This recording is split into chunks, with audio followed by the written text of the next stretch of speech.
Hello, नमस्कार दोस्तों। मैं एच.एल. सैनी आप सभी दोस्तों का आपके अपने YouTube channel technical by H L. Saini पर हार्दिक स्वागत करता हूं। दोस्तों, आज की क्लास में हम डीसी थ्योरी के क्वेश्चन से स्टार्ट कर रहे हैं। डीसी थ्योरी के बारे में चर्चा करेंगे। इससे पहले हमने लैंप इत्यादि के बारे में क्वेश्चन के बारे में चर्चा की। तो डीसी थ्योरी में खासकर हम प्रतिरोधों के संयोजन के क्वेश्चन, किरचॉफ के नियम, ओम के नियम से संबंधित कुछ क्वेश्चंस करेंगे। आज की क्लास में शुरुआती दौर में मैंने टेक्निकल हेल्पर के क्वेश्चन लिए हैं जो कि डीसी थ्योरी से संबंधित है, ठीक है ना। हाँ, तो जो दोस्त आप पहली बार चैनल पर जुड़े हैं उन सभी से गुजारिश है कि एक बार वीडियो को अपने दोस्तों में शेयर कर दीजिए, और अगर पहली बार ही जुड़े हो तो चैनल को सब्सक्राइब करके बेल आइकन प्रेस कर लीजिए, ठीक है। हाँ, तो एक बार सभी लोग वीडियो को स्टार्ट करने से पहले अपने दोस्तों में शेयर कर दीजिए। और मैंने कल आपको एक क्वेश्चन दिया था, उसका आंसर जो आएगा दोस्तों, उसका आंसर आएगा एक्टिव सोर्स। तो एक्टिव घटक अर्थात सक्रिय घटक उसका आंसर आएगा, क्योंकि उसमें लिखा था कि किसमें ईएमएफ का स्रोत होता है। तो दोस्तों, जिसमें ईएमएफ का स्रोत होगा, जो ऊर्जा सप्लाई कर सकता है, वो कहलाता है सक्रिय घटक अर्थात एक्टिव। तो दोस्तों, इसमें ज़्यादातर बच्चों का जवाब सही था। ज़्यादातर क्या, मैक्सिमम बच्चों का जवाब सही है, ठीक है ना। चाहे वो पीयूष मीना जी हो, चाहे वो विष्णु कुमार सैनी हो, चाहे वो दीपक सैनी हो, चाहे वो प्रवीण हो, और भी बहुत सारे विद्यार्थी जिनका मैं नाम नहीं ले पा रहा हूँ, कोई बात नहीं है। अपन को क्योंकि कोई चुनाव में तो खड़ा होना नहीं है, लेकिन बशर्ते कि आप लोगों का जवाब बड़ा प्यारा था, ये बहुत मुझे अच्छा लगा, ठीक है ना। चलो, बिना समय खराब किए हुए आज का क्वेश्चन स्टार्ट करते हैं, आज का सेशन स्टार्ट करते हैं। हाँ जी, तो आज का जो सेशन है, इसका पहला क्वेश्चन है वो ये है कि शॉर्ट सर्किट की दशा में किसी सर्किट में करंट प्रवाहित होती है। ऑप्शन ए कहना चाह रहा है 0, बहुत कम, अपरिमित, ए या बी, ए या सी। तो दोस्तों, शॉर्ट सर्किट, माना कि ये मेरी बैटरी है और शॉर्ट सर्किट का मतलब होता है टर्मिनल्स को सीधा जोड़ना। तो शॉर्ट सर्किट की स्थिति में प्रतिरोध को माना जाता है 0। अगर प्रतिरोध का मान 0 होगा तो धारा का मान क्या आएगा, अनंत। और अनंत धारा का मतलब धारा कितनी है, अपरिमित, ठीक है ना। तो शॉर्ट सर्किट की स्थिति में जो धारा है उसका मान अनंत, और जो प्रतिरोध है उसका मान 0, और शॉर्ट सर्किट में जो वोल्टेज आएगा वो वोल्टेज भी क्या आएगा, 0। मतलब शॉर्ट सर्किट या शॉर्ट हो रहा है तो प्रतिरोध 0, इसलिए V का मान भी 0, धारा का मान अनंत हो जाता है। ओके, चलो, अगर यही क्वेश्चन होता ओपन सर्किट की बात करता, तो ओपन सर्किट के केस में धारा का मान क्या हो जाता है दोस्तों, 0, और प्रतिरोध का मान क्या हो जाता है, अनंत। और जो ओपन सर्किट के टर्मिनल पर वोल्टेज होता है वो सप्लाई वोल्टेज के बराबर, ठीक है ना। चलो, नेक्स्ट क्वेश्चन सभी लोग साथ में रिप्लाई भी करें। आज थोड़े आसान क्वेश्चन है, मैं ज़्यादा समय ख़राब नहीं करूँगा, रिप्लाई करते चले साथ के साथ में सभी लोग, और खुद मैच करके अंत में मुझे बताया कि किसके अभी तक मैं जो इसमें क्वेश्चन कराऊंगा वो सारे के सारे सही है। दोस्तों, अब मेरा क्या है कि कोचिंग में क्लास का टाइमिंग बढ़ गया है, तो इसलिए मैं आपको इतना ज़्यादा तो समय नहीं दे पाऊँगा, क्योंकि आप भी जानते हो कि कोचिंग में क्लास लेने के पश्चात बहुत आदमी थक जाता है। फिर भी मैं आपके लिए कोशिश कर रहा हूँ, ठीक है ना। तो आप सपोर्ट भी करो। अगर आप सपोर्ट नहीं करोगे तो देखो, मैं भी आखिरी कर इंसान ही हूँ, ठीक है ना, क्योंकि बिना सपोर्ट, बिना एनर्जी के आदमी काम नहीं कर पाता है। ओम के नियम के अनुसार आर किसके बराबर होता है। तो ओम का नियम है, उसके संबंध में आपने एक जादुई त्रिभुज पढ़ा होगा, वी, आई और आर। तो अगर ये वी का मान पूछता तो क्या करते, आई गुणा आर। अगर आई का मान पूछेगा तो वी बटे आर, और आर का मान पूछेगा तो वी बटे आई। तो ये पूछना चाह रहा है आर, और आर का मतलब होता है वी बटा आई। तो आप में से जिन लोगों ने आंसर सी किया उन सभी का करेक्ट है, ठीक है ना। हाँ जी, चलो, अगला क्वेश्चन ये कहना चाह रहा है कि ओमिक चालक का प्रतिरोध किस पर निर्भर करता है। तो दोस्तों, जो प्रतिरोध होता है वो किस पर निर्भर करता है, लंबाई के समानुपाती और कटाक्ष क्षेत्रफल के विलोमानुपाती होता है। तो दो चीज़ है, एक तो लंबाई पर और एक कटाक्ष क्षेत्रफल, दो तो हो गई। अब बात करते हैं और कौन सी चीज़, तो और इसमें सूत्र में क्या आता है, रॉ। और रॉ किस पर निर्भर करता है, पदार्थ की प्रकृति और तापमान। तो दोस्तों, जो प्रतिरोध है वो चारों चीज़ों पर निर्भर करता है, लंबाई, कटाक्ष क्षेत्रफल, पदार्थ की प्रकृति और तापमान, चारों पर निर्भर करता है। लेकिन अगर मैं बात कहना चाहूँ किसके रिगार्डिंग, विशिष्ट प्रतिरोध, तो विशिष्ट प्रतिरोध केवल और केवल पदार्थ की प्रकृति और तापमान पर निर्भर करता है, ठीक है ना। चलो, अगले क्वेश्चन की चर्चा करते हैं हम आगे। हाँ जी, निम्न में से क्या ओम के नियम का पालन नहीं करता है। कहने का मतलब ये कि ओम का नियम लागू कहाँ पर नहीं होता है। तो ओम का नियम वहाँ पर लागू नहीं होगा जहाँ पर आई और वी के बीच में ग्राफ सीधी रेखा में नहीं आएगा। तो दोस्तों सभी प्रकार की अर्धचालक युक्तियों पर ओम का नियम लागू नहीं होता है। इसके अलावा ट्रांजिस्टर, ये भी अर्धचालक युक्ति है, इस पर भी लागू नहीं होता। निर्वात नली का मतलब वैक्यूम ट्यूब पर भी लागू नहीं होता है। थर्मिस्टर, इसमें भी अर्धचालक काम में लेते हैं, इनका ताप गुणांक ऋणात्मक होता है। तो चारों की चारों चीज़ अर्धचालक, थर्मिस्टर, ट्रांजिस्टर वाल्व और वैक्यूम ट्यूब चारों पर ही लागू नहीं होता है। इसलिए आंसर क्या आएगा, ई। ये सभी अर्थात इन सभी पर ओम का नियम लागू नहीं होता है। ठीक है ना। आज क्वेश्चन थोड़े आसान है इसलिए मैं थोड़ा सा गति से करवा रहा हूँ। ऐसा नहीं कि कोई हड़बड़ाहट जल्दीबाजी है, मुझे कोई शादी पार्टी में जाना है, ऐसा कोई भी चक्कर नहीं है। लेकिन आसान से क्वेश्चन है तो इसमें समय क्या ख़राब करना है, इसमें जितने ज़्यादा क्वेश्चन करेंगे उतना अच्छा है ना। हाँ जी, नेक्स्ट क्वेश्चन कहना चाह रहा है कि विद्युत के प्रति शरीर का प्रतिरोध जितना अधिक होगा उस व्यक्ति को नुकसान उतना खालिस्तान होगा। तो देखो धारा क्या होती है, I बराबर V बटे R। तो ये कह रहा है कि प्रतिरोध जितना ज़्यादा होगा तो क्या होगा, धारा उतनी कम प्रवाहित होगी, और धारा जितनी कम प्रवाहित होगी नुकसान उतना ही कम होगा। इसलिए आंसर क्या आ जाएगा, ए, कम। ठीक है ना। अगर शरीर का प्रतिरोध जितना कम होगा धारा उतनी ज़्यादा प्रवाहित होगी और व्यक्ति को झटका उतना तेज लगेगा। ठीक है ना।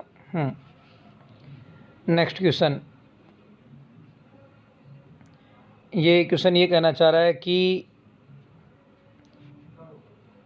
यदि एक लोड पर वोल्टेज में गिरावट करनी है तो रजिस्टर को कौन सी स्थिति में जोड़ना चाहिए। तो दोस्तों ऑप्शन है श्रेणी, समांतर, श्रेणी समांतर, अनियत, इनमें से कोई नहीं। तो आप मुझे बताओ श्रेणी क्रम में, सॉरी समांतर का बताओ। समांतर में तो वोल्टेज सब पे क्या आएगा, समान। हाँ, अगर प्रतिरोध श्रेणी क्रम में जोड़ूंगा तो प्रत्येक में वोल्टेज खर्च होगा कि नहीं होगा।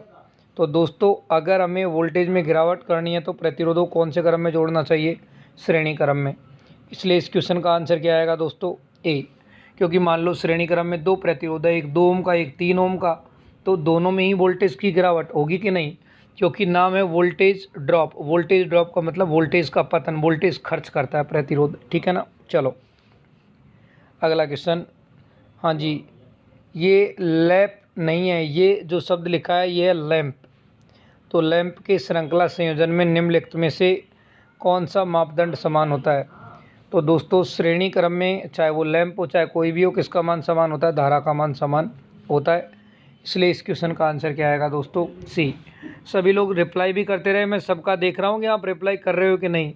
सिर्फ यहाँ टाइम पास करने के पर्पज़ से नहीं, रिप्लाई भी करने का, चाहे गलत करो चलेगा। ठीक है ना। तो श्रेणी क्रम में क्या होता है मेरे प्यारे दोस्तों, तो धारा का मान समान होता है। श्रृंखला बोल दो, श्रेणी बोल दो, एक ही है। ठीक है ना। चलो इसका रिप्लाई करोगे सभी लोग। तो देखो जैसा कि मैं आपको क्लास के नोट्सों में पढ़ाता हूँ तो मुझे लगता है कि ज़्यादातर क्वेश्चन टेक्निकल हेल्पर के तो हूबहू टपक रहे हैं। आ रहे हैं कि नहीं आ रहे हैं भाई, जैसे नोट्सों में पढ़ाया है एज इट इज़ हूबहू बच्चों की तरह। जब समान मान के प्रतिरोध R समान मान के प्रतिरोध के n प्रतिरोधक श्रेणी क्रम में है तो प्रभावी प्रतिरोध क्या होगा। तो दोस्तों जब समान मान के प्रतिरोध श्रेणी क्रम में होते हैं तो तुल्य प्रतिरोध क्या आता है, n इंटू आर। कैसे, क्योंकि जितने भी प्रतिरोध है उन सबको क्या करना पड़ेगा, जोड़ना पड़ेगा। तो R plus R plus R plus R plus R plus R plus कितने हैं, n। तो n को जोड़ेंगे तो n r। ठीक है ना। अगर यही क्वेश्चन कहता समांतर में, तो समांतर में तुल्य प्रतिरोध निकालते हैं तो क्या कर देते हैं, r बटा n। लेकिन क्वेश्चन ने क्या पूछा है, श्रेणी क्रम का। तो श्रेणी क्रम में क्या होगा, n गुणा r, डी आंसर होगा। ठीक है ना। चलो हाँ, ज़्यादातर का जवाब आ रहा, अच्छी बात है। रिप्लाई भी करो जो नए भाई हैं, एक बार जो अब जुड़े हैं ना उनसे एक बार अनुरोध है कि वीडियो को अपने दोस्तों में शेयर कर दो। ठीक है ना। और एक बार सभी दोस्त जुड़ रहे हैं, इतने सारे लोग तुम जुड़े हुए हो, एक बार सेशन को लाइक भी करें यार। जितने लोग लाइव देख रहे हो उतने सेशन को लाइक करते नहीं है भाई, क्या प्रॉब्लम है। तो कम से कम या तो लाइक करो या डिसलाइक करो यार, कोई तो प्रतिक्रिया दो, कुछ तो रुझानों में आओ। तुम सरकार की तरह कैसी स्थिति में आ रहे हो भाई, रुझानों में ही नहीं दिख रहे हो। हाँ जी, ये कह रहा है कि यदि R प्रतिरोध के तार को खींचकर उसकी लंबाई को दुगना कर दिया जाए तो प्रतिरोध क्या होगा। तो दोस्तों खींचने वाले जो भी क्वेश्चन आए, खींचने वाले क्वेश्चन या स्थिर आयतन वाले क्वेश्चन है, उनका जो नया प्रतिरोध होता है वो आता है एन स्क्वायर आर। एन क्या होती है? खींचने के पश्चात लंबाई। तो क्वेश्चन ने खींचने के पश्चात लंबाई कितनी है? खींचने के पश्चात लंबाई कितनी है? दुगनी। तो एन का मान कितना रखूँगा? 2। तो 2 का वर्ग कितना? 4। तो प्रतिरोध कितना गुना हो जाएगा? 4 गुना। ठीक है ना? हाँ। तो जब भी कोई क्वेश्चन खींचने वाला हो और खींचने के पश्चात हमें लंबाई मालूम हो तो ये सूत्र काम कर जाएगा। कैसे करता है तो मैंने ये क्लासरूम में निकाला हुआ भी है। ठीक है ना? हाँ। तो दोस्तों प्रतिरोध होगा वो कितना गुना हो जाएगा? 4 गुना। अगर ये कहता खींचकर 3 गुना तो प्रतिरोध 9 गुना। बोलता खींचकर 4 गुना तो प्रतिरोध 16। और खींचकर यदि 5 गुना ही कहता तो आंसर आ जाता 25 गुना। ठीक है ना? तो इस क्वेश्चन का आंसर आएगा कितना? 4 गुना। क्योंकि जब हम तार को खींचेंगे तो सिर्फ लंबाई नहीं बढ़ेगी। ये कोई द्रौपदी की साड़ी थोड़ी है जो सिर्फ लंबाई लंबाई बढ़ेगी और वो पतला नहीं पड़ेगा, पतला पड़ेगा प्रतिरोध अर्थात तो उसका जो तार है उसका क्षेत्रफल घटेगा। तो क्षेत्रफल आधा, लंबाई दुगनी, तो प्रतिरोध 4 गुना। ठीक है ना? हाँ जी। चलो अगले क्वेश्चन का रिप्लाई करना है सभी भाइयों को। अगला क्वेश्चन ये कहना चाह रहा है कि यदि किसी धातु के तार की क्षेत्र की लंबाई को दुगनी कर दी जाए तो प्रतिरोध पर क्या असर पड़ेगा? गौर करना, सबसे बड़ी गलती यही हुई है टेक्निकल हेल्पर में। क्षेत्र की लंबाई का मतलब यहाँ पर इंग्लिश में जब क्वेश्चन को आप देखोगे तो ये बात कर रहा था किसकी? क्रॉस सेक्शन एरिया की। किसकी बात कर रहा था? क्रॉस सेक्शन एरिया की, अनुप्रस्थ काट क्षेत्रफल की। और मेरे प्यारे दोस्त अनुप्रस्थ काट क्षेत्रफल का ये दुगना कर रहा है। तो प्रतिरोध जो होता है वो अनुप्रस्थ काट क्षेत्रफल के विलोमानुपाती। तो अगर अनुप्रस्थ काट क्षेत्रफल दुगना, क्षेत्र की लंबाई मतलब क्षेत्रफल को दुगना कर रहा है, कहीं लंबाई को दुगना मत कर देना। अब प्रतिरोध को दोगुना कर दो, गड़बड़ हो जाएगी, ध्यान रखना। अंग्रेजी में इस शब्द को पढ़ोगे क्षेत्र की लंबाई का मतलब, तो इस शब्द का मतलब है क्षेत्रफल को दुगना। क्षेत्रफल दुगना करेंगे तो प्रतिरोध कितना हो जाएगा? आधा। इसलिए इस क्वेश्चन का आंसर क्या आएगा? बी। बहुत बच्चे गड़बड़ कर रहे हैं। क्षेत्र की लंबाई है ये, क्षेत्र की लंबाई का मतलब क्षेत्रफल की बात कर रहा है। हाँ जी, ये लो आ गया तुम्हारी एग्जाम का क्वेश्चन जो मैंने पढ़ाया था क्लास में। हाँ जी। निम्न खालिस्तान के द्वारा निम्न मान का मतलब है लो वैल्यू या लो वैल्यू रेजिस्टेंस। तो निम्न मान के प्रतिरोध का शुद्ध मापन किसके द्वारा किया जा सकता है? ऑप्शन कह रहा है शेरिंग ब्रिज। नहीं, शेरिंग ब्रिज के द्वारा तो कैपेसिटेंस मापा जाता है। वेंस ब्रिज के द्वारा आवर्ती मापी जाती है। व्हीटस्टोन ब्रिज के द्वारा मध्यम मान का प्रतिरोध और केल्विन ब्रिज के द्वारा निम्न मान के प्रतिरोध का सबसे शुद्ध मापन किया जाता है। इसलिए आंसर क्या हो जाएगा दोस्तों? डी। शेरिंग ब्रिज क्या करता है? कैपेसिटेंस मापता। वेंस ब्रिज आवर्ती, व्हीटस्टोन ब्रिज मध्यम मान का रेजिस्टेंस। तो लो वैल्यू रेजिस्टेंस अर्थात कम मान के प्रतिरोध का सही मापन केल्विन सेतु से, और मध्यम मान के प्रतिरोध का मापन व्हीटस्टोन सेतु, और उच्च मान के प्रतिरोध का मापन मैगर से करते हैं। ठीक है ना? चलो नेक्स्ट क्वेश्चन। हाँ जी, नेक्स्ट क्वेश्चन है वो क्या कहना चाह रहा है कि यदि किसी सर्किट के सभी भागों में से कौन सी मात्रा समान होती है? कौन से सर्किट की बात कर रहा है? श्रेणी सर्किट। और श्रेणी सर्किट में किसका मान समान होता है? धारा का मान समान, और अलग अलग मान के प्रतिरोध में वोल्टेज का मान अलग अलग होता है। तो क्या समान होती है? करंट मतलब धारा। इसलिए आंसर क्या आएगा दोस्तों? सी। चलो आगे बढ़ते हैं। अगला क्वेश्चन। हाँ जी, अगला क्वेश्चन ये कहना चाह रहा है कि समांतर सर्किट में खालिस्तान की संख्या बढ़ाने से प्रतिरोध घटेगा। तो मुझे ये बताओ, समांतर में प्रतिरोध जितने ज़्यादा होंगे प्रतिरोध का मान उतना कम होगा। तो समांतर सर्किट में प्रतिरोध की संख्या बढ़ाने पर प्रतिरोध का मान तो घटता है और धारा के मान में क्या होती है? वृद्धि। क्योंकि मान लो 1 ओम के 2 लगाए तो आधा आएगा, लेकिन 3 लगाए तो 1/3, 4 लगाए तो 1/4, 5 लगाए तो 1/5। तो प्रतिरोधों की संख्या जितनी ज़्यादा होगी प्रतिरोध का मान उतना कम आएगा। कौन से क्रम में? समांतर क्रम में। और प्रतिरोधों की संख्या जितनी अधिक होगी श्रेणी क्रम में प्रतिरोध का मान उतना ही ज़्यादा आएगा। इसलिए ही तो कहते हैं कि उच्च धारा और कम प्रतिरोध के लिए प्रतिरोधों को समांतर क्रम में, और उच्च प्रतिरोध और कम धारा के लिए प्रतिरोधों को श्रेणी क्रम में जोड़ा जाता है। ठीक है ना। हाँ जी, अगले क्वेश्चन को देखिएगा ज़रा सभी लोग। ये क्वेश्चन बड़ा अच्छा क्वेश्चन है, ज़्यादातर बच्चों ने नहीं पढ़ा है ना। क्वेश्चन कहना चाह रहा है कि प्रतिरोध का पूर्ण मापन, मतलब सही तरीके से मापन किसके द्वारा किया जा सकता है, मतलब जिससे सबसे एक्यूरेट रिजल्ट आएंगे। इसमें मध्यम हाई ऐसा कुछ लेना देना नहीं है, लेकिन किसी भी रेजिस्टेंस का बहुत एक्यूरेटली मापन करने के लिए, किसी भी प्रतिरोध का एक्यूरेटली मापन करने के लिए किसका उपयोग करते हैं, तो कौन सा मेथड काम में लेंगे। पहला कह रहा है ओम का नियम मेथड, ब्रिज मेथड, रायलेड मेथड और लॉरेंज मेथड और वार्ड लियोनार्ड मेथड। तो मेरे प्यारे दोस्तों, जो लॉरेंज मेथड है, उस लॉरेंज मेथड के द्वारा प्रतिरोध का सबसे पूर्ण तरीके से मापन किया जाता है। तो ध्यान रखना, जिन बच्चों को पता नहीं है तो वो लॉरेंज मेथड याद रखना कि प्रतिरोध का पूर्ण मापन किसके द्वारा किया जाता है, तो लॉरेंज मेथड के द्वारा किया जाता है। ठीक है ना। चलो अगले क्वेश्चन को देखिएगा। हाँ जी, नेक्स्ट क्वेश्चन क्या है कि व्हीटस्टोन विधि निम्नलिखित में से किसके मापन के लिए काम में लेती हैं। पहले तो ये देखो व्हीटस्टोन में होता क्या है। तो दोस्तों व्हीटस्टोन में कितनी भुजाएं होती हैं, तो ध्यान रखना 4 मत चिपका देना। व्हीटस्टोन में जो भुजाएं होती है वो कितनी होती है, 5। हाँ, प्रतिरोध 4 होते हैं। तो 4 प्रतिरोध होते हैं, जैसे R1 R2 R3 R4, और 2 भुजाओं के बीच में गैल्वेनोमीटर और 2 भुजाओं के बीच में क्या लगी होती है, बैटरी। ठीक है ना।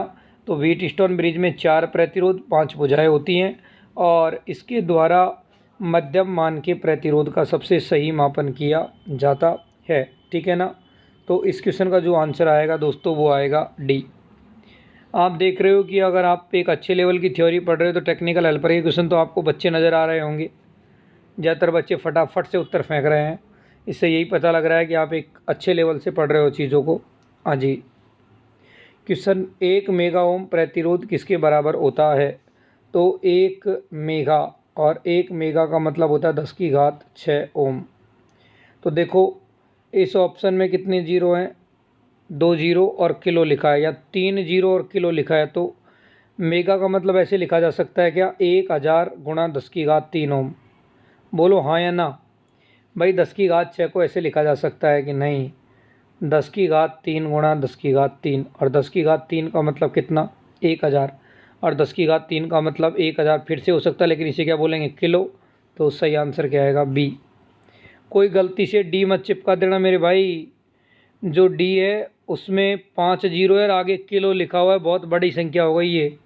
ठीक है ना, सब में किलो लिखा हुआ है, तो किलो का मतलब तो खुद ही अपने आप में 1000 तो वही हो गया, इसलिए आंसर आएगा बी कि 1000 किलो ओम का मतलब होता है 1 मेगा ओम। ठीक है ना, गड़बड़ मत नहीं करने का है। तो देख लो हेल्पर वाला कैसे चकमा दे रहा है। हाँ जी, सुनो अगला क्वेश्चन कि संवाहक की लंबाई और अनुप्रस्थ काट का क्षेत्रफल क्रमशः खालिस्तान होने पर संवाहक का विद्युत प्रतिरोध उसके प्रतिरोध के बराबर होगा। तो देखो R बराबर क्या होता है, रॉ L/A, और क्वेश्चन यूँ कहना चाह रहा है कि रॉ का मान, जो रॉ है उसका मान किसके बराबर, R के बराबर। तो केवल तभी हो जब इसका मान भी 1 और इसका मान भी 1 हो, या तो दोनों मीटर में होने चाहिए या दोनों सेंटीमीटर में। तो अगर इसकी लंबाई को कितनी मान ली जाए, 1 मीटर, और क्षेत्रफल को 1 सेंटीमीटर, गलत है। या तो दोनों मीटर में ही होने चाहिए या दोनों सेंटीमीटर में ही होने चाहिए, दोनों को इकाई बोले। तो ध्यान रखना, तुमको एक एक ऑप्शन ए में भी दिख रहा है और ऑप्शन बी में भी दिख रहा है, गड़बड़ नहीं करने का है। तो ध्यान रखना 1 मीटर लंबाई और 1 मीटर स्क्वायर क्षेत्रफल। हाँ, अगर ऑप्शन ए में मीटर के स्थान पर सेंटीमीटर हो जाता तो ये भी सही होता। तो ध्यान रखना इकाई करना है, तो लंबाई इकाई और क्षेत्रफल भी इकाई, लेकिन ऐसा नहीं कि 1 मीटर में दूसरा सेंटीमीटर में, नहीं चलेगा ये काम। इसलिए आंसर सही क्या होगा दोस्तों, बी, कि इकाई लंबाई और इकाई कटाक्ष क्षेत्रफल के चालक तार का प्रतिरोध ही उसके क्या कहलाता है, उसकी प्रतिरोधकता या विशिष्ट प्रतिरोध कहलाता है, जिसे हम रॉ से प्रदर्शित करते हैं। ठीक है ना। हाँ जी, चलो अगले क्वेश्चन की ओर बढ़ते हैं। अगला क्वेश्चन सुनो ज़रा। अगला क्वेश्चन ये कहना चाह रहा है कि किरचॉफ के करंट के अनुसार या किरचॉफ के करंट नियम के अनुसार एक समूहित पैरामीटर सर्किट में किसी नोड से निकलने वाले करंटों का बीजगणितीय योग। ये स्टेटमेंट थोड़ा सा मिस है, इंग्लिश में सही था। ये कहना चाह रहा है कि किसी नोड पर आने वाली धाराओं और जाने वाली धाराओं का बीजगणितीय योग किसके बराबर होता है? शून्य के बराबर। तो किरचॉफ के करंट नियम को अंग्रेजी में कहते हैं KCL, और इसे किरचॉफ का पहला नियम भी कहते हैं, और यह आवेश संरक्षण के सिद्धांत पर कार्य करता है। और इस नियम के अनुसार किसी विद्युत परिपथ में विद्युत धाराओं का बीजगणितीय योग शून्य के बराबर होता है। तो इससे एक बात तो आपको क्लियर हो गई होगी कि किरचॉफ के धारा नियम को KCL भी कहते हैं अंग्रेजी में, और ये है आवेश संरक्षण के सिद्धांत पर काम करता है। इसे किरचॉफ का प्रथम नियम भी कहते हैं, और इस नियम के अनुसार कुल धाराओं का बीजगणितीय योग शून्य के बराबर होता है। दोस्तों, किरचॉफ के नियम है सिर्फ लंप्ड पैरामीटर पर लागू होते हैं, डिस्ट्रीब्यूटेड पैरामीटर पर लागू नहीं होते हैं। ये चीज़ दिमाग में सेट कर लेना। तो किरचॉफ के जो नियम है सिर्फ एक ही जगह लागू नहीं होते हैं, और वो कौन सी जगह है? तो वो है डिस्ट्रीब्यूटेड पैरामीटर, जैसे लंबी दूरी की ट्रांसमिशन लाइन। तो ध्यान रखना, इस क्वेश्चन का आंसर क्या आएगा? ए। साथ की जो बेसिक जानकारी है उनको भी याद रखें, ठीक है ना। चलो, हाँ जी, अगला क्वेश्चन ये कहना चाह रहा है कि किरचॉफ के वोल्टेज नियम के अनुसार नेटवर्क के किसी बंद लूप में IR ड्रॉप, मतलब IR ड्रॉप बोले तो सभी प्रतिरोधों में होने वाला वोल्टेज खर्च, और EMF का बीजगणितीय योग किसके बराबर होता है? तो शून्य के बराबर होता है। किरचॉफ के वोल्टेज नियम को हम क्या कहते हैं? KVL, और KVL के अनुसार सिग्मा V बराबर 0, या वोल्टेज ड्रॉप प्लस EMF स्रोत का योग क्या हो जाएगा? 0 हो जाएगा, ठीक है ना। तो इस क्वेश्चन का आंसर क्या आएगा? ए। किरचॉफ के वोल्टेज नियम को किरचॉफ का दूसरा नियम भी कहते हैं, और यह ऊर्जा संरक्षण के सिद्धांत पर कार्य करता है, ठीक है ना। आज बेसिक क्वेश्चन है लेकिन मज़ेदार है, ध्यान रखना। ऐसा भी नहीं है कि टाइम पास के क्वेश्चन है। हाँ जी, खालिस्तान कहता है कि किसी बंद लूप में वोल्टेज अंतरालों का बीजगणितीय योग अर्थात सिग्मा V बराबर 0 होता है। तो ये कहलाता है किरचॉफ का वोल्टेज नियम, और किरचॉफ के वोल्टेज नियम को किरचॉफ का दूसरा नियम भी कहते हैं, जो कि ऊर्जा संरक्षण के सिद्धांत पर कार्य करता है। और यदि ये कहता सिग्मा I बराबर 0, तो उससे किरचॉफ का पहला नियम कहते हैं, और ये आवेश संरक्षण के सिद्धांत पर कार्य करता है, ठीक है। चलो, हाँ जी, अब बोल रहा है कि KVL के अनुसार, KVL बोले तो किरचॉफ का वोल्टेज नियम के अनुसार किसी नेटवर्क में बंद लूप में सभी IR ड्रॉप और EMF का बीजगणितीय योग सदैव क्या होता है? तो अभी ऊपर भी क्वेश्चन आया है कि IR और EMF का योग किसके बराबर हो जाएगा? 0 के बराबर हो जाएगा, ठीक है ना। तो इस क्वेश्चन का जो आंसर आएगा दोस्तों वो क्या आएगा? शून्य, ठीक है ना। चलो, हाँ जी, अगला क्वेश्चन क्या कहना चाह रहा है कि किसी परिपथ के नोड बिंदु या जंक्शन पर सभी धाराओं का बीजगणितीय योग किसके बराबर? शून्य के बराबर। तो आप देख रहे हो हेल्पर में सेम क्वेश्चन बार बार रिपीट होकर के आ रहे हैं, अलग अलग पारी में आया हुआ क्वेश्चन है, इसलिए मैंने सारे क्वेश्चन लिए हैं ना। ऐसा नहीं है कि मैं एक ही क्वेश्चन को बार बार रिपीट कर रहा हूँ, ऐसा भी नहीं है ना। अगला क्वेश्चन ये कहना चाह रहा है कि नेटवर्क की अनेक शाखाओं के द्वारा निर्गमित एक बंद परिपथ को क्या कहा जाता है? तो ये क्वेश्चन अपन ने कल डिस्कस कर लिया था, जिसे हम क्या कहते हैं? लूप कहते हैं, ठीक है। अगला क्वेश्चन, हाँ जी, अगला क्वेश्चन ये कहना चाह रहा है कि एक बंद लूप में घटकों के वोल्टेज ड्रॉप का योग किसके बराबर होता है? ये कह रहा है घटकों के वोल्टेज ड्रॉप का योग किसके बराबर होगा? सप्लाई होने वाले वोल्टेज के बराबर, अर्थात आरोपित वोल्टेज के बराबर। अनुप्रयुक्त का मतलब है आरोपित वोल्टेज के बराबर, कि आरोपित जितना वोल्टेज हम आरोपित करेंगे उतना ही तो ड्रॉप होगा। एक तरीके से यूँ समझो, हमारे पापा हमें खर्चे के लिए जितना पैसे देंगे उतना ही तो खर्च करेंगे, सही है कि नहीं? इसलिए इस क्वेश्चन का आंसर क्या आएगा? ए, कि आरोपित वोल्टेज का मान जब वोल्टेज ड्रॉप के बराबर होता है तो वो किस में होता है? तो वो किरचॉफ के वोल्टेज नियम के अंदर होता है। ठीक है ना? चलो अगला क्वेश्चन ये कहना चाह रहा है कि किरचॉफ के लूप का नियम किसके संरक्षण के सिद्धांत पर काम करता है? तो किरचॉफ का लूप का नियम या मैश का नियम किसे कहते हैं?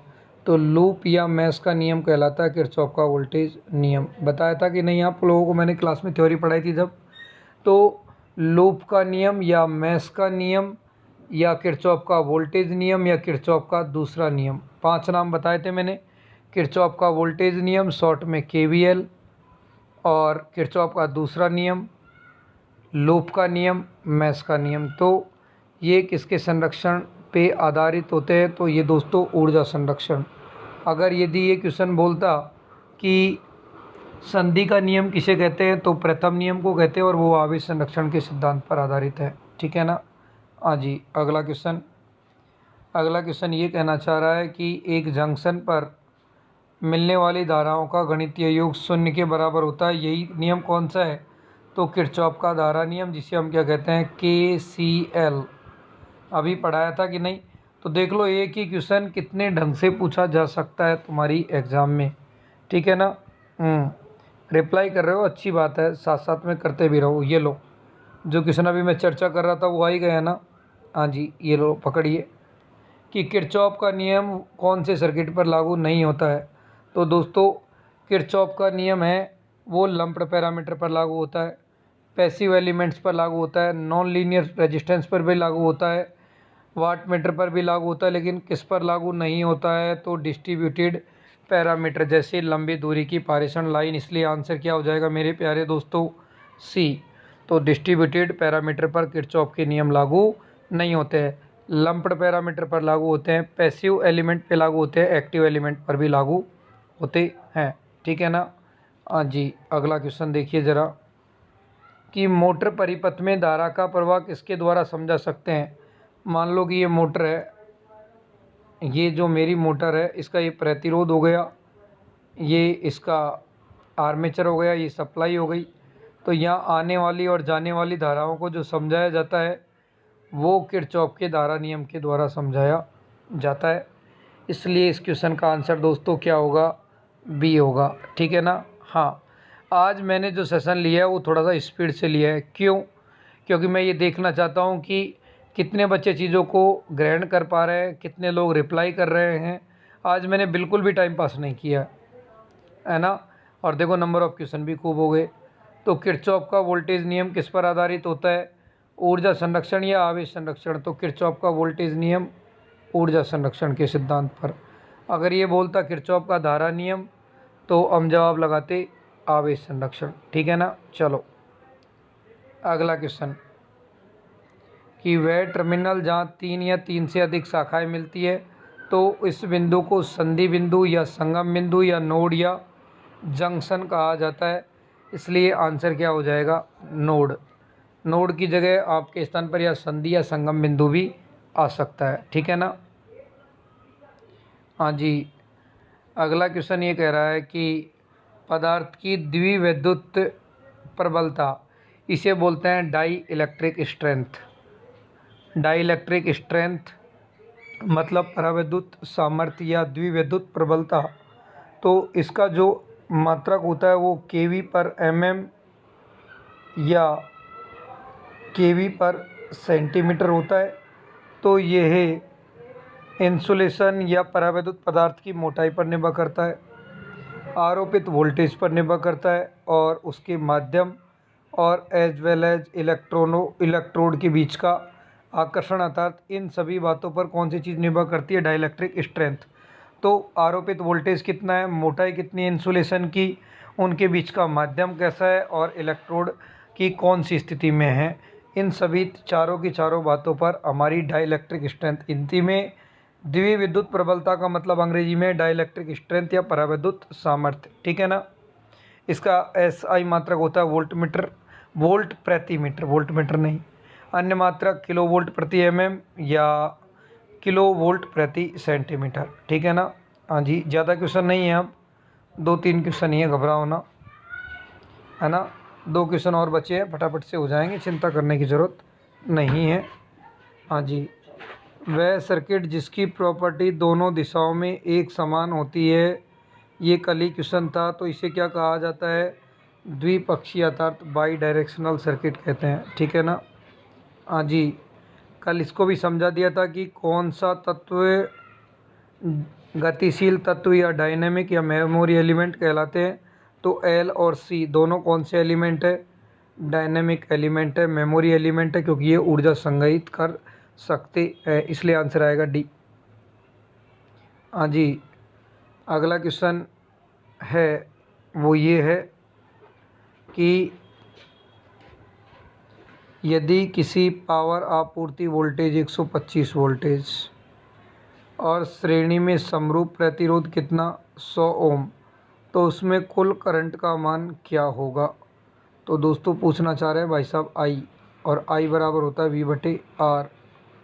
तो वी का मान 125 और आई का मान कितना, आर का मान कितना 100। 100 का मतलब कितने अंक छोड़ के दशमलव? 2 अंक छोड़ के दशमलव, इसलिए आंसर कितना आएगा 1.25 एम्पियर, ठीक है ना। कुछ नहीं किया, वोल्टेज में प्रतिरोध का भाग लगा दिया, धारा आ गई, ठीक है मेरे दोस्तों। अगला क्वेश्चन ये कहना चाह रहा है कि एक 11 ओम के प्रतिरोध के लिए पावर आपूर्ति 12 वोल्ट की बैटरी करती है, तो आवश्यक करंट की मात्रा, मतलब यहाँ धारा पूछना चाह रहा है, ठीक है ना। तो आई बराबर क्या, वी बटे आर। वी का मान है 12 और आर का मान है 11, ठीक है। तो ये कितना हो जाएगा, 11 एकम 11, एक बचेगा, जाएगा भाग नहीं, पॉइंट, फिर एक जीरो और लगाएंगे तो जीरो, और 11 9 99, तो 1.09, इसलिए आंसर क्या आएगा दोस्तों ए। हाँ जी, ये जो अगला क्वेश्चन है इसको भी देखिए एक बार। अगला क्वेश्चन ये कहना चाह रहा है कि 6 वोल्ट का एक ईएमएफ स्रोत पूरी तरीके से प्रतिरोधी लैंप के साथ में जुड़ा हुआ है और 2 एम्पियर की धारा प्रवाहित करता है, सभी तार प्रतिरोध मुक्त है, तो लैंप का प्रतिरोध क्या होगा? तो प्रतिरोध कैसे निकालोगे, वी बटा आई। वी का मान 6 और आई का मान 2, तो प्रतिरोध का मान कितना 3 ओम, तो आंसर कितना हो जाएगा बी, ठीक है ना। हाँ जी, आज के सेशन का ये अंतिम क्वेश्चन है और ये अंतिम क्वेश्चन आपका होमवर्क है, ठीक है ना। ये आपको घर से करके लेके आना है, मतलब घर से करने का मतलब ये कॉपी तो चेक करूँगा नहीं, लेकिन आपको रिप्लाई करना है कि इस क्वेश्चन का उत्तर ये है आएगा, ठीक है ना।